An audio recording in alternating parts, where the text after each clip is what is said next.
Hi guys, welcome back to Rangers Ready Go. Today I'm going to review episode 2 of Power Rangers Beast Morphers, Evox's Revenge. Now, I stated in my last review, the review of the first episode, I like it. I like the direction that they're going with this. I'm actually still really optimistic, and this episode was no different. I was optimistic, and it delivered. I liked it. I got nothing really bad to say about it. I got nothing bad to say about it. It's a miracle. Moving on, this was the episode where we're going to get to know the Rangers a little bit better in the sense of who's going to be the leader and where they're going to push the personalities of these characters forward from this point. Well, okay, more character development is good. I like character development. We need character development. Because in Tokume Sentai Go Busters, the characters, their personalities were so fully flushed that it didn't really leave us wanting anything. We got to know these characters within the first few episodes and connect with them, and that was pretty much it. We didn't really need anything else to go on. Well, in Tokume Sentai Go Busters, all of the Rangers have what they would call a quirk, or a weakness. Well, they did basically touch on that in this episode, that the Rangers will be getting their weaknesses slash perks, or quirks. Sorry, played too much Fallout. Well, we also get introduced to their buddy droids, or their buddy robots, their personal robot companions, as well as the Rangers' Zords. Let me start by saying thank you, Hasbro, for not doing what Saban has done the last few series, and that is changing the cockpit of the Megazords. Thank you. Thank you so much. You did not change the cockpits of the Zords, and I love it. Because in Tokume Sentai Go Busters, the cockpits of their Zords were probably one of the best, coolest looking things that the show had. And the buddy droids, or the companion robots, they also did this well. I'll touch on that here in just a second. Let's start by backing up and actually telling you how the episode starts. Well, it starts with a continuation from the last episode, where the Rangers first got their powers. They morphed and they kicked the Avatar Blaze and his female companion's butt, sending them, teleporting them to the cyber dimension. That's what they're going to call it, I suppose. Well, not before they actually were able to steal a small canister of Morph X energy. And real quick, I just wanted to mention, I do believe that the reason why they made the Morph X energy a glowing green substance is because this is Nickelodeon, and Nickelodeon loves their slime. Easy as that. So, pretty easy connection right there. So, I just wanted to point that out real quick. Well, Blaze and his female companion are now in this cyber dimension. They are confronted by a monster, which I think the name of this monster just totally escaped me. I don't think he's going to be important, but that remains to be seen. Well, he helps. Give me one moment.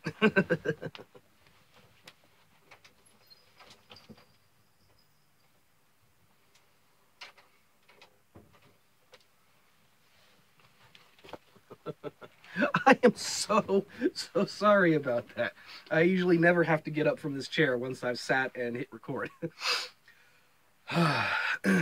It's the weekend. I've got all my kids, and not only my kids, but my cats are acting up too, so I apologize. Getting back to this review, Blaze gives this monster the Morph X energy canister that they stole from Grid Battle Force, and he is able to use this to create other monsters and minions, as well as use the Morph X energy to teleport between their dimension and ours. Well, this so-called monster that Blaze and his female companion runs into, he claims to be the ruler of the cyber dimension, which apparently Evox didn't take too kindly to and decided to threaten him with his life, claiming that you must bow to Evox. Well, makes sense because I did believe Evox did establish himself in the first episode as the ruler of the cyber dimension, and he wants to take over the morphing grid. So it'd be pretty dumb for his minions to try to start throwing around titles and false titles and try to usurp him in a way. I really doubt Evox would tolerate any mutinies. Anyway, he gives Blaze and his female companion keys for their morphers, apparently, that will allow them to transport between the dimensions as well as morph whenever they please. Well, they're a team, they're evil, we know what we pretty much know what's going to happen next. Cut back to Grid Battle Force and the Rangers. They just get done with their training session in the battle simulator, where Devin proclaims that it's the best video game he's ever played, and I can probably see that. We haven't really seen for ourselves what this battle simulator can do. I don't know if they ever plan on it, or they just don't have a budget to show us a battle simulator. I'm kind of guessing it looks somewhat similar to like the holodeck from Star Trek. It's probably something very, very similar. Well, this is when they are then introduced to their buddy droids / robot companions. We have the Yellow Ranger's robot companion, which is the cute little jackrabbit robot. His name is Jax.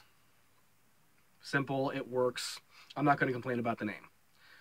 Considering the name in Tokome Sentai Go Busters, her buddy droid's name was Usada.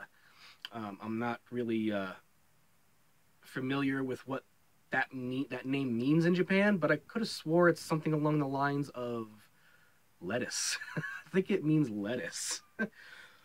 And there is the Blue Ranger's robot companion, the gorilla Smash.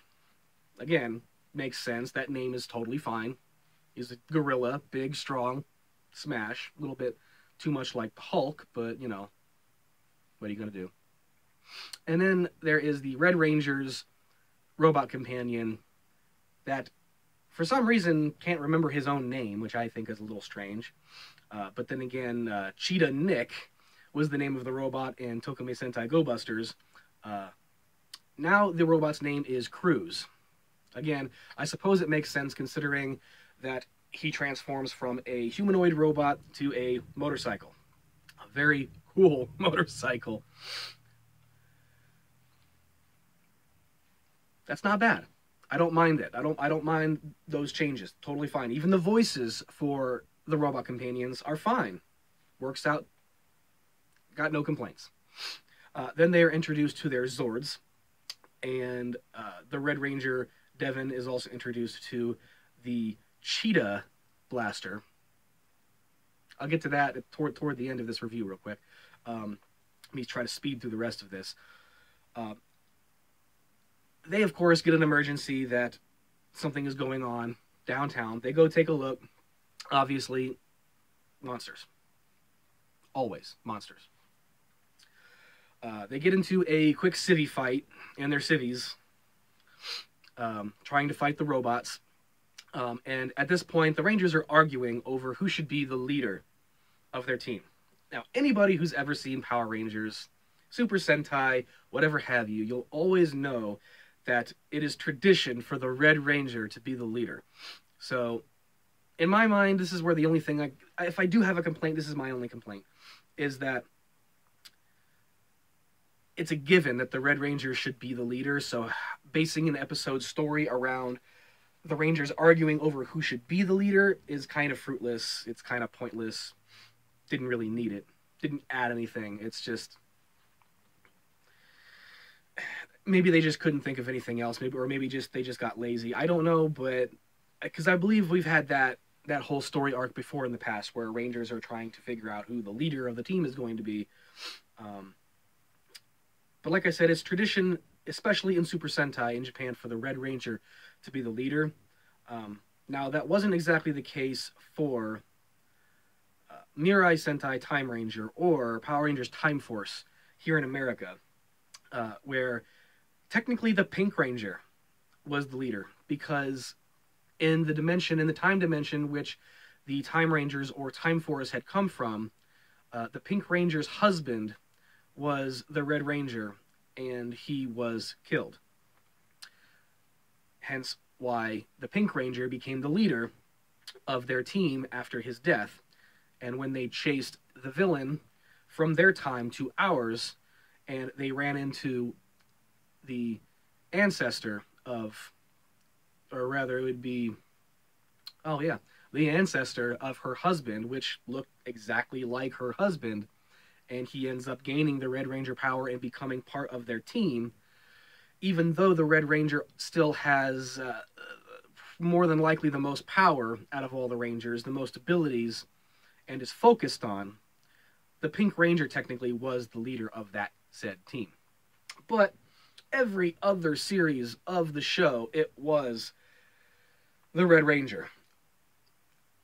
Except Mighty Morphin Power Rangers Season 2, where they made Tommy the White Ranger the leader, which, again, that never happened in the Japanese series. So, and again, don't get me started on the White Ranger and all that mess. I'll talk about that another day if anybody wants to know.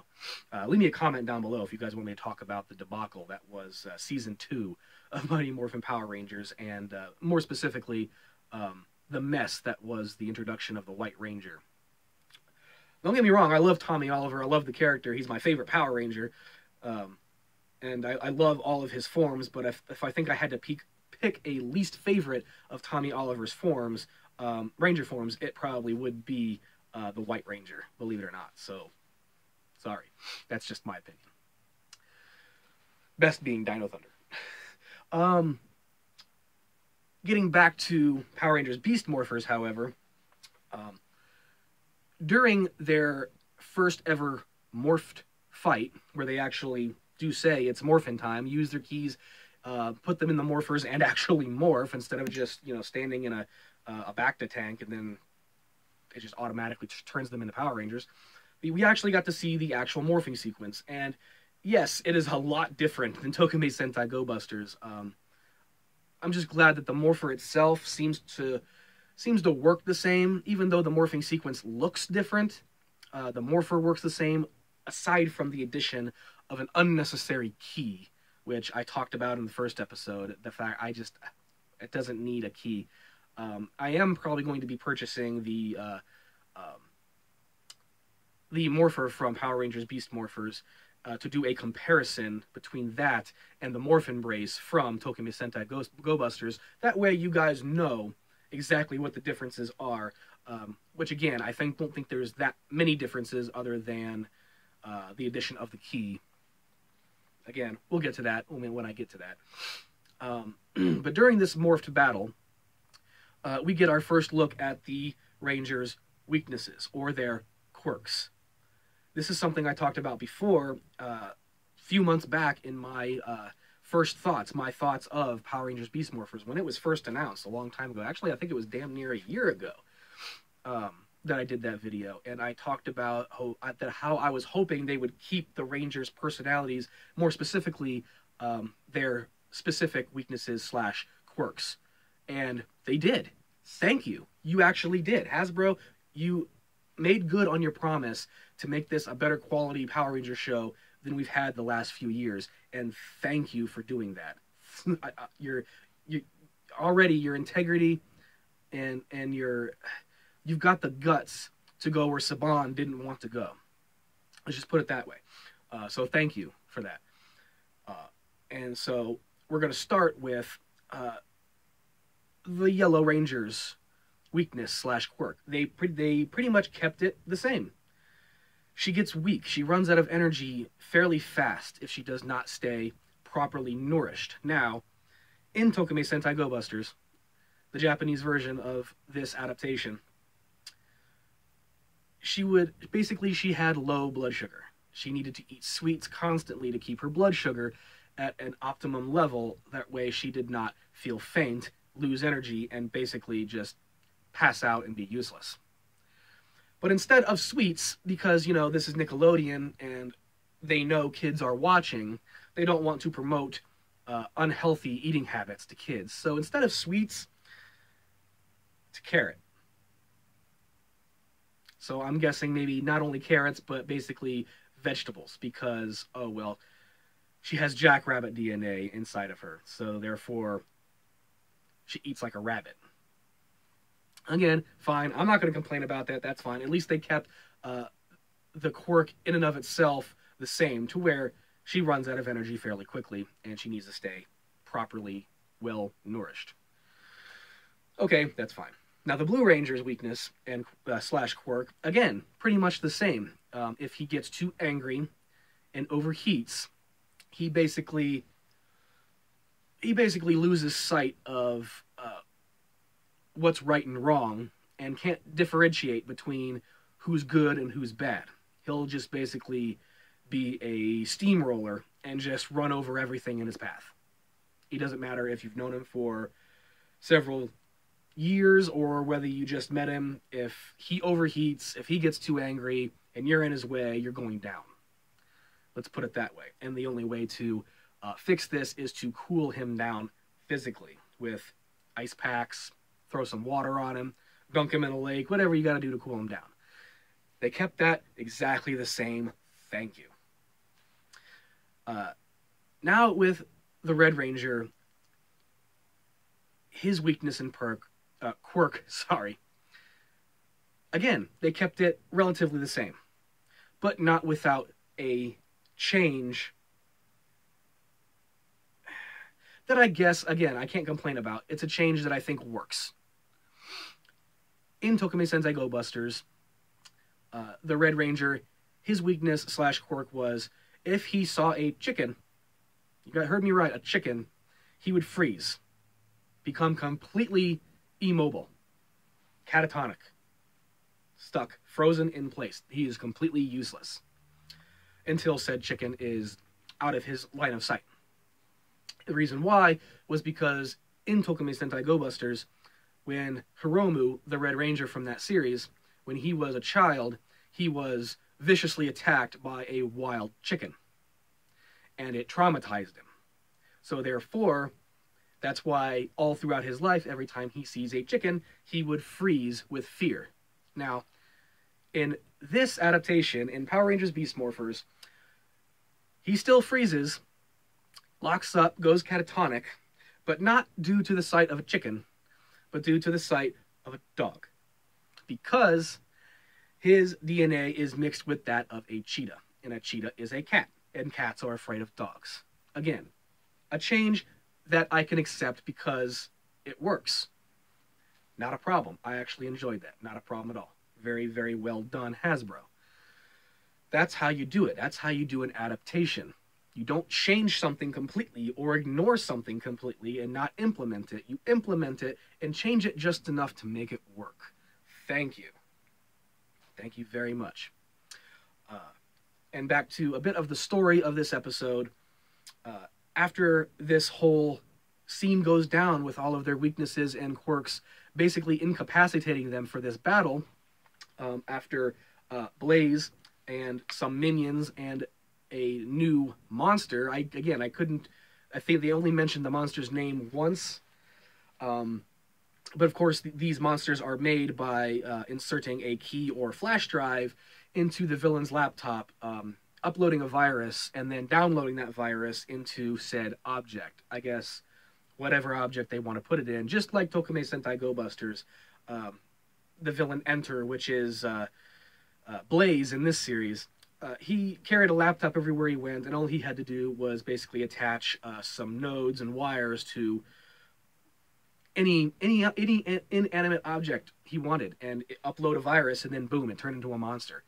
Again, a little implausible. Doesn't really seem to make much sense how an inanimate object, how like in this episode, a tire can turn into a full-grown, mobile monster that can talk as well, that has a personality. I didn't know tires had personalities. But again, that's probably going to happen throughout all the series because it happened all throughout Tokimei Sentai Go Busters. You just got to learn to ignore that It's just part of it. Again, the Rangers fight. They seemingly win, but not without, obviously, their quirks taking over and incapacitating them. Devin sees a dog run by, start digging a hole in the grass, and it makes him freeze. The Yellow Ranger collapses and passes out because she just claims, oh, well, I'm out of energy. What's wrong with me? I don't know. And of course, the Blue Ranger, while fighting the tire monster, gets angry, overheats, and flips out. And even starts to turn on his own teammates. Well, thankfully for Devin, the Red Ranger, he was able to save the Yellow Ranger from the Blue Ranger's onslaught after he overheated. Well, after the monsters decide, Blaze and the other monsters decide to cut it short, teleport out of there, Grid Battle Force shows up to retrieve the Rangers and get them back to the base to get them help figure out what happened. Well, he then explains it's because of their animal DNA that was mixed with a virus when Evox attacked Grid Battle Force, basically to try to weaken the Rangers in some way. Again, I guess I can believe that. And so basically now they have to do everything they can to avoid said weakness. Well, it's easier, apparently, for the Yellow Ranger and the Blue Ranger to avoid their weaknesses. The Blue Ranger just has to not get mad. Simple as that. Or is it? The Yellow Ranger, she just has to keep some snacks, keep some veggies and snacks with her at all times. Everything will be fine. However, the Red Ranger, his quirk, his weakness, you can't exactly avoid, seeing a dog, especially in a world nowadays where pretty much dogs are everywhere. I'm not really a dog person. I like cats personally, but, that's just me. I am a Leo. I was born in August. Makes sense. Well, during Devin, the Red Ranger's first Zord fight, which was awesome because they kept it the way it was supposed to be. They changed nothing. Again, the cockpits. They kept the glorious cockpit sequences from Tokamei Sentai Go Busters and implemented them in this. Now, I don't know. I'm pretty sure in the next episode they'll show the formation of the Megazord for the first time.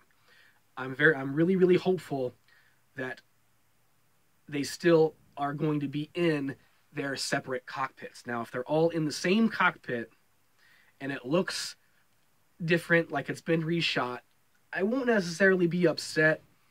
I'll just be a little bit more disappointed because we really don't need that. Especially in, say, take the new Power Rangers, the 2017 Power Rangers movie, and the Sentai series, Uchu Sentai Kyu Ranger, where even in the Megazord, even as the Megazord is formed, they all are still in their separate cockpits. I prefer that over to the old school all Rangers in one cockpit. That's just the way I prefer it because it just makes more sense, especially in the sense that when all the Rangers are in one cockpit, how are they all, especially when they're standing, like Saban from the last few series, the Neo Saban era, they're all standing in a cockpit. There's no control panels. There's no nothing. Apparently, they're just controlling the Megazord with motions, like they're playing Wii U or something. A virtual reality simulator almost. In reality, that's just not realistic. You would still need a certain control interface in front of you, all over the place, technically, in a machine that big to control all of its functions. It just makes more sense that way, to have a traditional cockpit. So, again, love the cockpit idea. Keep it Hasbro. Don't change it. Well, as Devin, the Red Ranger, gets to try out his Zord for the first time, finds out it has a battle mode, and he's able to use the Cheetah Blaster.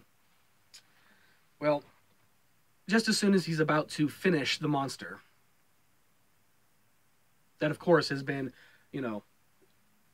teleported in. Well, not a monster, it's a robot, an alpha model robot from the cyber dimension. Just as Devin is about to defeat it, he sees a billboard with none other than a dog on it, and he freezes. Hence, the other Rangers have to help him. They get in their Zords, they head to the battlefield, and they help him. They kick the one monster's butt, gets him out of there, he's gone. And then, so the alpha robot, the giant alpha robot is the only one remaining, obviously there to be destroyed with the finisher. They get rid of the billboard, and Devin is unfrozen. He summons the Cheetah Blaster, and this actually is kind of cool. I don't like the way that the Cheetah Blaster itself looks, but I do like the helmet, the visor upgrade that the Red Ranger gets when using the Cheetah Blaster. That's actually really, really cool. I like that. Didn't exist in Go Busters, but I like the fact that they implemented it here. The only problem I had with it, and just like in Super Ninja Steel, they had a... Let's just put it this way. You have to see it for yourself. You don't use a blaster to swing a sword, if you know what I mean. Because the finishing attack, his Zord has a sword as a weapon, not a blaster. But as he's in the cockpit using this blaster, powers it up and fires it. Just as he fires, it shows his Zord swinging the sword and finishing off the enemy. That doesn't make any sense. How can you fire a blaster to swing a sword? It just doesn't work. I just don't like that. Please change that if you can, Hasbro, but you probably won't. Couldn't you have given him, a sword in the cockpit and then power up the sword and swing it? Therefore, it's like he's swinging a sword and then the Zord is swinging a sword. It's more fluid. It makes more sense. It just does. But then I can easily say, oh, well, how is he going to swing a sword in a small cockpit while sitting down? I'm not going to get into this right now. Again, that sounds like a topic I could probably do for another day. But long story short, he defeats the Alpha robot. They proclaim victory. They go back to Grid Battle Force, and of course, they name Devin the Red Ranger, the leader of Power Rangers Beast Morphers, which I knew that was going to happen anyway. So building that up was kind of, again, just pointless and tedious. It's whatever. And in closing, they all have a nice big group hug. And of course, we have to have our comic relief, which I'm glad this comic relief duo of, I guess, brother and sister, I am glad that they're not nearly as buffoonish as Victor and Monty. So that's at least that is a plus. But it'd be even better is if you didn't have a comic relief duo at all, because we don't need it. That's my opinion. Anyway, this was my review, my overview, my thoughts on Power Rangers Beast Morphers Episode 2, Evox's Revenge. Again, I'm loving what I'm seeing so far. Keep it up. What little changes you are making are good changes. Remember, sometimes little changes is all you need. You don't need to just completely change it altogether. Keep as close to the source material as possible, and you'll always entertain your viewer. Especially for those like myself who have seen the Japanese version first and already know what to expect from the American versions. We don't need that much. We don't want that much change. Just keep that in mind, guys. Now, leave me a comment in the comment section below, everyone. Let me know what you guys thought of this week's episode. Hopefully, next week's episode will be just as good. Hopefully, we see the formation of the Megazord for the first time. We'll see how that works. Hopefully, they keep the cockpit situation straightened out and proper. And until then, guys, this has been Paul from Rangers Ready Go.